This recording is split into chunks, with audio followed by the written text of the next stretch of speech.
আসসালামু আলাইকুম ফ্রেন্ড, সবাই কেমন আছেন? আশা করি সবাই খুব ভালো আছেন। Welcome back to my channel রুমার রান্নাঘর। আজকে একদম সিম্পল আর সাধারণ একটা রেসিপি নিয়ে হাজির হয়েছি আপনাদের সামনে। তো আমি আজকে এই যে এটাকে আপনাদের ওখানে কি বলে আমি জানি না, আমাদের এখানে ফুলুরি বলে। তো এই দিয়ে আজকে একটা রেসিপি বানিয়ে দেখাবো, একদম সিম্পল একটা রেসিপি। চলুন, আশা করছি আপনাদের ভালো লাগবে, দেখতে থাকুন। প্রথমেই একটা কড়াই বসিয়ে তার মধ্যে একটুখানি তেল আমি দিয়ে দিয়েছি, একটুখানি ফোড়নে দিচ্ছি কালো জিরে, শুকনো লঙ্কা আর কাঁচা লঙ্কা। এখানে কিন্তু আমি গুঁড়ো মশলা ব্যবহার করবো না, হলুদ গুঁড়ো ব্যবহার করবো না। খুবই সিম্পল একটা রেসিপি আর চটজলদি একটা রেসিপি আজকে আপনাদের সাথে শেয়ার করেছি।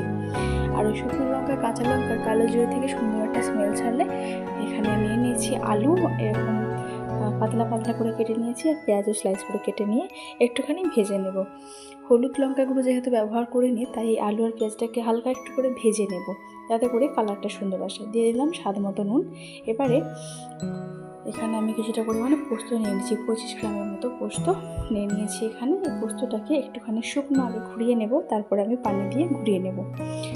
তো দেখুন, আলুটা কিন্তু অনেকটা লালচে কালার চলে এসেছে। এই পর্যায়ে আমি দিয়ে দিচ্ছি ভাজা ধনের গুঁড়ো একটুখানি, আর খুবই সামান্য একদম একটুখানি জিরে গুঁড়ো দিয়ে আরও কিছুক্ষণ এটাকে কষিয়ে নেব। ভালো মতো কষানো হয়ে গেলে, কাঁচা মশলার গন্ধটা চলে গেলে, আমি যে পোস্তটা বেটে নিলাম সেটা এখানে দিয়ে নেব। এবার পোস্তটা দেওয়ার পরে খুব ভালোভাবে নেড়ে চেড়ে মিশিয়ে নিয়ে আমি এটাতে পানি দিয়ে দেবো। এখানে কিন্তু খুব বেশি কিছু মশলা আমার লাগছে না, আর দুর্দান্ত একটা রেসিপি, সত্যি কিন্তু খেতে সুন্দর হয় একটা এরকম রেসিপি। তো পানি দিয়ে নিলাম। এবারে আলুগুলোকে আমি সেদ্ধ হতে দেবো মিনিট 10 মতো। পানি দিয়ে নিলাম পরিমাণ মতো। তো এখন আমি এটাকে ঢেকে দিচ্ছি সেদ্ধ হওয়ার জন্য। তো প্রায় 7 মিনিট মতো ফুটেছে। তারপরে দেখুন এই অবস্থা। এখন দেখে নেব আলুটা সেদ্ধ হয়েছে কিনা। তো আলুটা আমার মোটামুটি সেদ্ধ হয়ে গেছে, আমি দেখে নিয়েছি।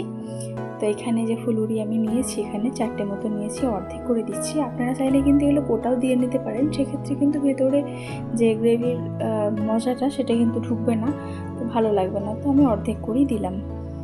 তো অর্ধেক করে কেটে নেওয়ার পরে ওই যে পোস্তর মধ্যে এখন আমি দিয়ে নেব।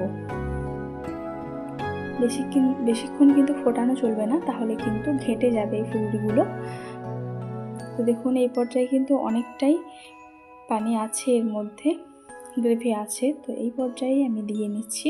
বেশিক্ষণ ফোটানোও চলবে না, আর গ্রেভিটা কিন্তু একদম শুকনো শুকনোও করে ফেলা চলবে না, তার কারণ এই ফুলুরিতে কিন্তু অনেকটা টেনে নেবে। তো একটুখানি মতো ফুটিয়ে নিয়ে আমি ফ্লেমটাকে অফ করে দেব। দেখুন যে আমার রেসিপিটা হয়ে গেছে। তো একদম চটজলদি একটা রেসিপি, আপনারা দেখে বুঝতে পারলেন যে খুব বেশি মশলাও কিন্তু লাগে না, খুব বেশি সময়ও কিন্তু লাগে না। তো এই ছিল আমার আজকের রেসিপি। আপনাদের কাছে কেমন লাগলো? খুবই সাধারণ একটা রেসিপি আপনাদের সাথে শেয়ার করলাম। যদি ভালো লেগে থাকে অবশ্যই এটা লাইক কমেন্ট করে দেবেন, আর আপনার গ্রুপের মধ্যে সবার সাথেই শেয়ার করে নেওয়ার চেষ্টা করবেন।